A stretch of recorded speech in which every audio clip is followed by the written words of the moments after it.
Hey guys, welcome back to the series of camping with a 2008 Honda Civic Hybrid. We're at the Bixby Bridge right now.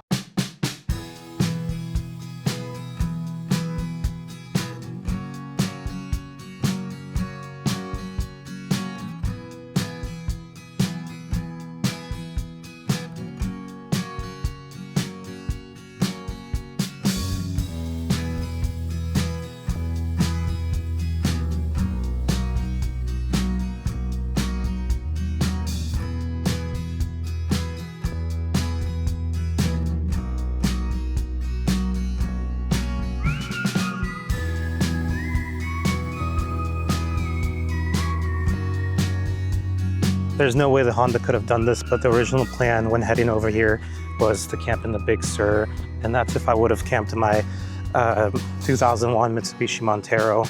But like I said, I'm really trying to push myself and the boundaries of camping, and you know, we're doing other things. We're doing other things this video, and you guys should stick along because it's gonna get interesting. We've already stayed at a Walmart parking lot. We stayed at a glamping campsite, and now we're trying to find a campground in a national forest or some dispersed camping, but it's not gonna be anywhere near here. Like I mentioned, I originally was gonna want to camp here at the Big Sur, but obviously there's some highway closure, and the Honda Civic definitely doesn't have the capability to go up the trails here. It's just a lot hilly, and it doesn't have the clearance for any of that. But I've always wanted to see the Bixby, is that how you say it? Bixby Bridge? Isn't it crazy though? I mean, it looks amazing, and we came right on time to see the sunset and just the drop shadows behind the bridge, and it was just a perfect moment. So I'm super happy to have lived this, and this is exactly how I imagined it, and I'm happy that you guys were I was able to share this with you all. So next up is somewhere very far from here.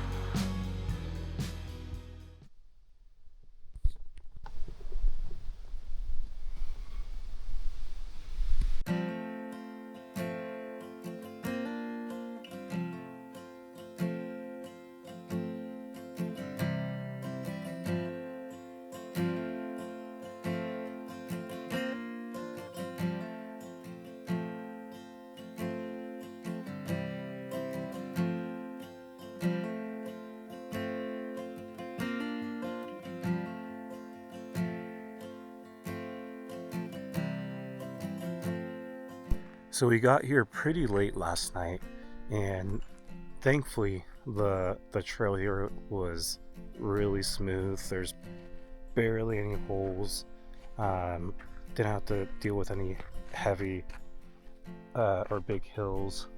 It literally just looks like as smooth as it could be.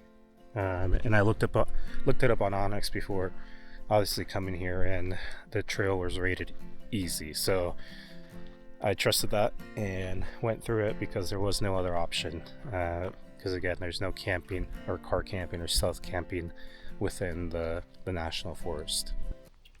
Why don't we go back to Yosemite?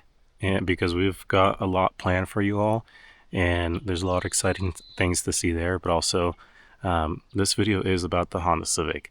It's the reason that we're here. We gotta praise it because it's done amazing this whole trip. It's given amazing MPGs, and it's given us a good night. So enjoy, guys.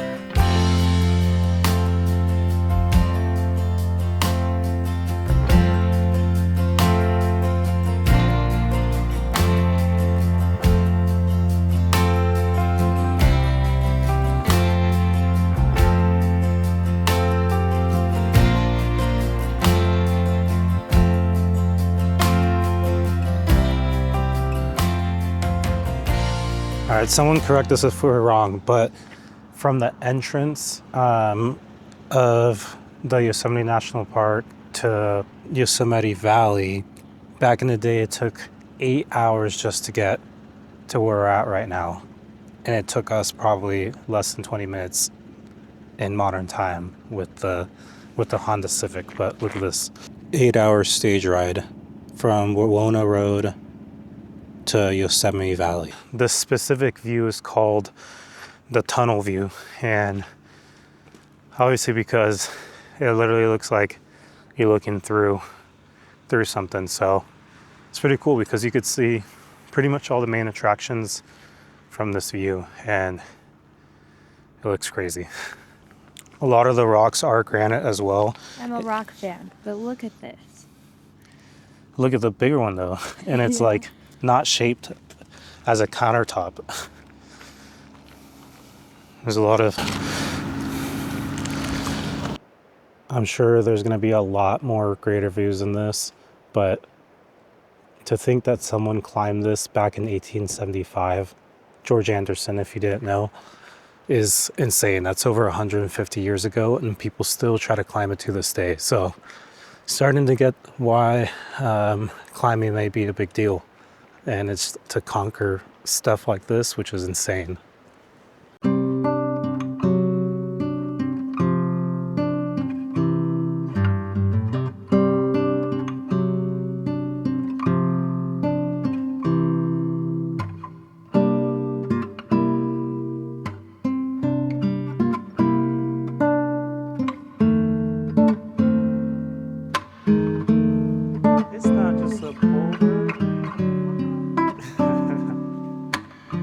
So we're at the Bridevale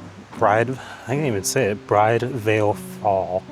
And honestly, it's a great experience because it just gives like the lightest mist, and it's actually really unique and important to the habitat around it. I mean, because of that mist, a lot of the trees and plants thrive as well. It's supportive for loving animals, or water-loving animals like salamanders. This hike is also really pet-friendly, family-friendly. Easy walk. Yeah, it's like half a mile. Unless you're a couch potato, then it might be hard for you. But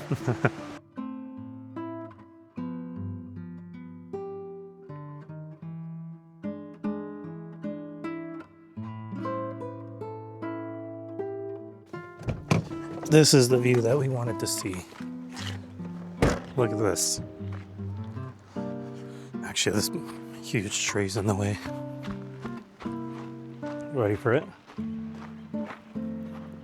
How did Mr. George fucking climb this? Excuse my French. That's how crazy this thing looks.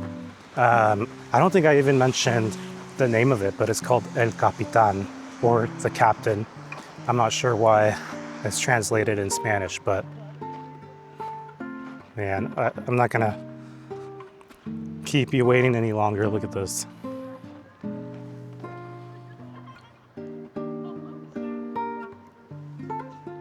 So honestly, I don't really know much about the Yosemite National Park. I know I've been saying forest, but park, national park. One of the fun facts that we read on the brochure checking into the park is that these granite stones or ranges, whatever you want to call them, maybe up to or down to 5 miles deep into the ground, which is insane. I don't really watch much TV shows, but on Netflix there is one about a new game warden into the Yosemite National Park. Ranger. Yeah, he's a park ranger, but he's He's a detective. Yeah, pretty much So solving the crimes and stuff. Yeah, Yeah, the government sent him over here to just like make sure everything's fine. So he knows his shit around here.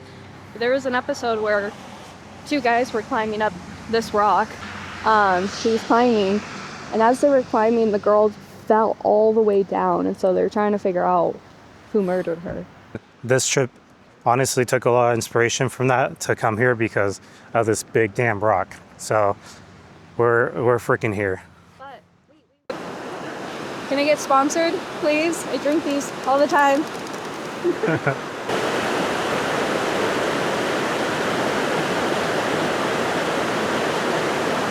We're on our way to Yosemite Village, and on the way there, we are able to see one of the best spots to view the lower and upper Yosemite Falls. And man, I keep saying like one of the best, but I'm sure there's so many different spots to view anything around here, and it's just going to give you a totally new perspective on it. But to be able to see them both together from distance, and it's just, these things are enormous. I mean, look how much of the granite just takes over the world here. So far, what we've learned from the Yosemite National Park is that you will never see the same scene more than twice. And that is due because of the light, weather, season, and as well as what I'm learning too is the tectonic plates that are constantly moving and shaping, literally, Yosemite National Park. So literally it's self-carrying 24/7 every season, and it's so beautiful.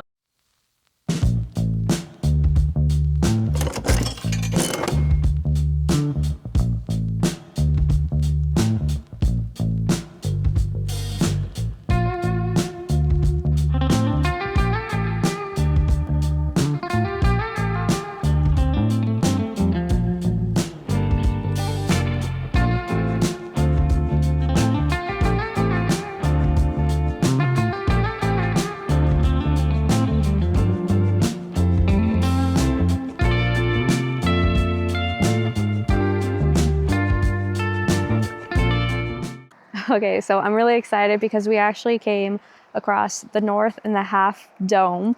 So if you see here, here's the north, and then here's the half dome.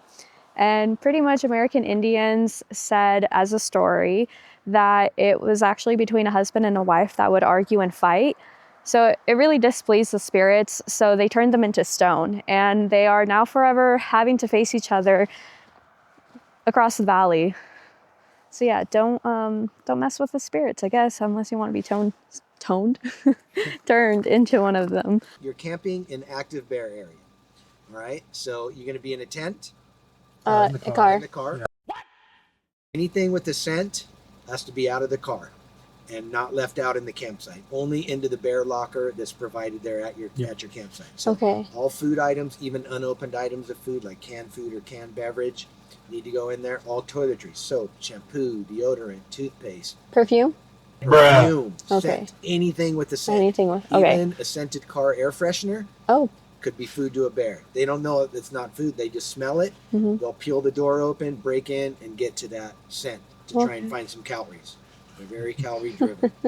So anything with the scent has to be out of the vehicle, especially since you guys are going to be in it. Mm-hmm. Keep you guys safe. Keep the bears safe as well. Okay. So, all that stuff, food, toiletries, ice chests, even if they're empty, and trash as well. Okay. It has to be only in the bear box until you're ready to empty the trash. Then we have bear-proof trash and recycling bins throughout the campground. Okay.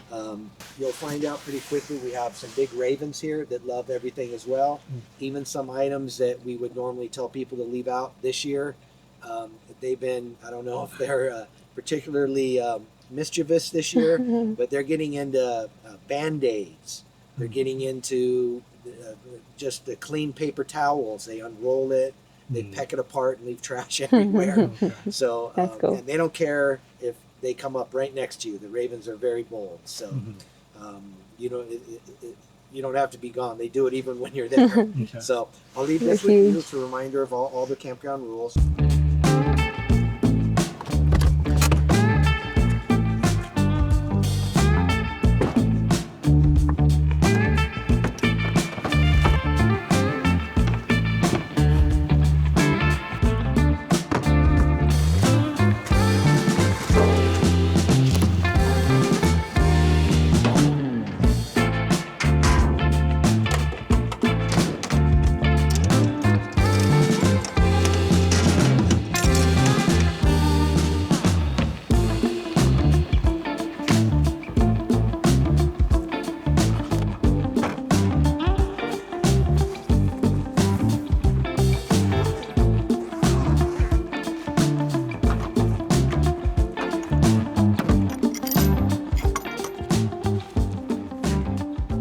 All right, guys, we're finally at the campsite and we're just getting set up, having some lunch. We still have one spot that we want to go to before it gets dark out here.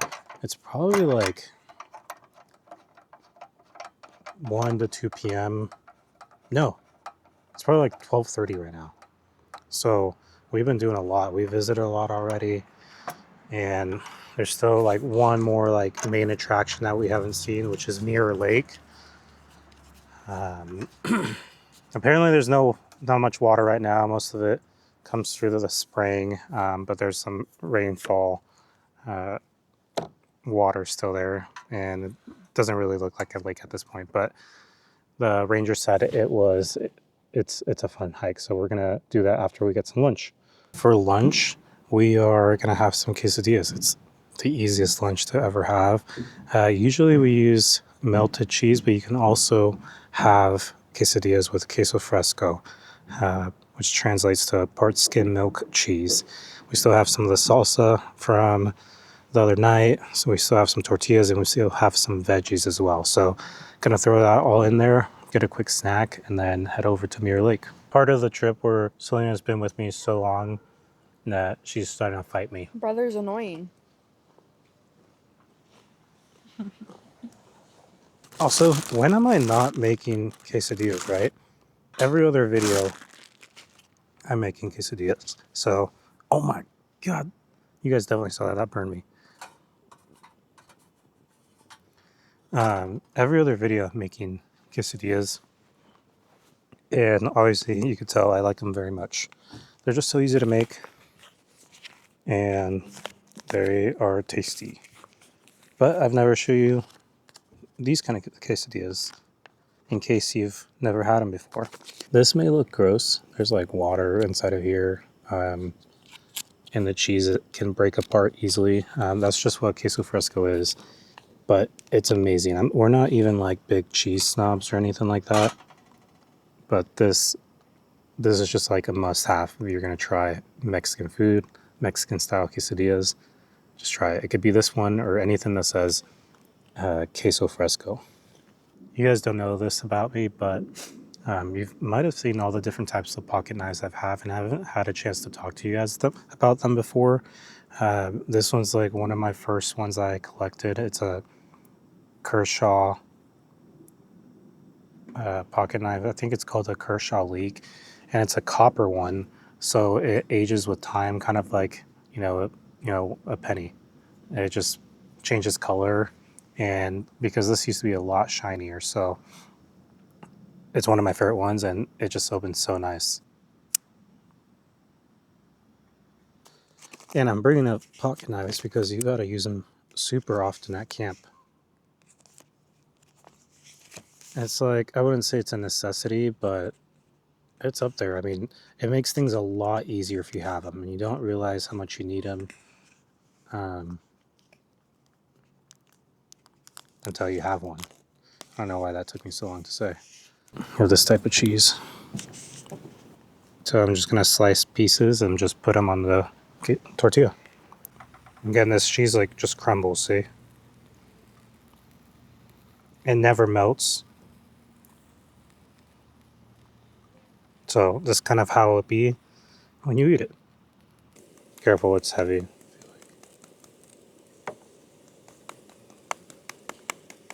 Oh my gosh. Cute nails. Thank you.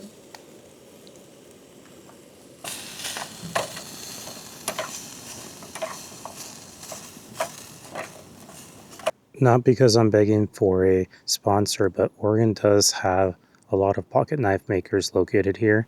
And this Kershaw one, like I said, has been one of my favorite ones. I think it just works with literally everything, like daily stuff around the house, around work, camping. Most times are supposed to be labeled with the type of metal that the blade is using. If it doesn't have anything, it's either D2 or just stainless steel, but this is CPM 140, which can be sharpened a lot better and can be sharper for longer time. And you can literally abuse it. I mean, I've used it with so many random stuff, just tearing up packages or at camp, just making kindling. So a lot of cool ways to use them. So if you don't have your first pocket knife, I think you should find one that really sticks out to you. So I just found another pocket knife I had in my pocket. This one's a little different. So you can only open it up with the thing right there. I'm not sure what it's called, like the thumb pusher. And then to close it, you got to pull these black things down and it's gonna slide down. And it gets, kind of feels weird saying it, but it kind of takes some skill to open some of these up, because it's not like the other one that has a little pull right here and it'll just pop right up. This one is only, again, with this like thumb rest part, and then you just flick it up. It's not assisted or anything like that. It's probably like kind of lubricated to help with the motion, but yeah.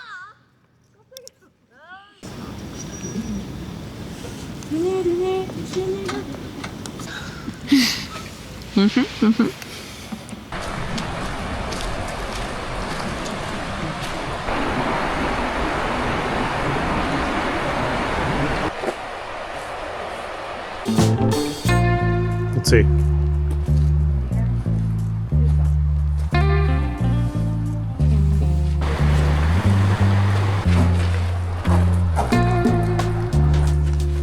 Some of these are actually pretty good.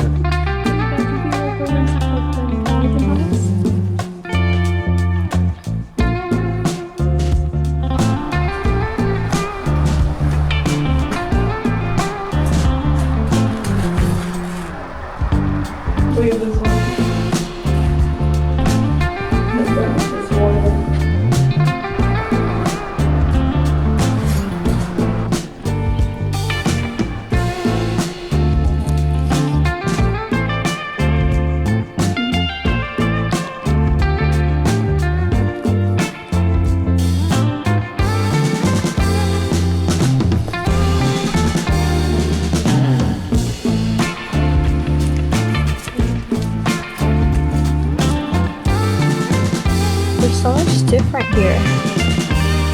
I think these are.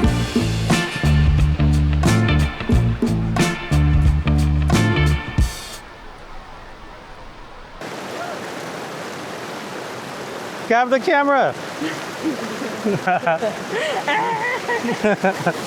It's cold. All right, so this is Mirror Lake.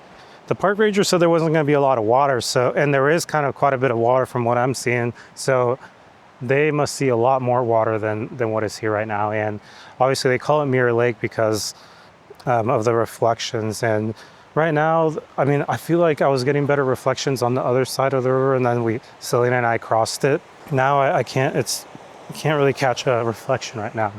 Selena can't hang anymore. No, I'm pooped, you guys. I'm hungry.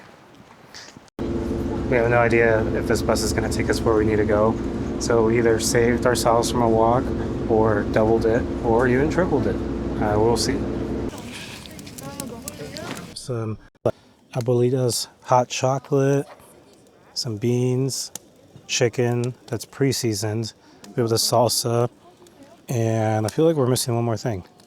No more veggies? We finished them. No more veggies. Dang, we're running low on stuff. But we have a ton of snacks, that's for sure.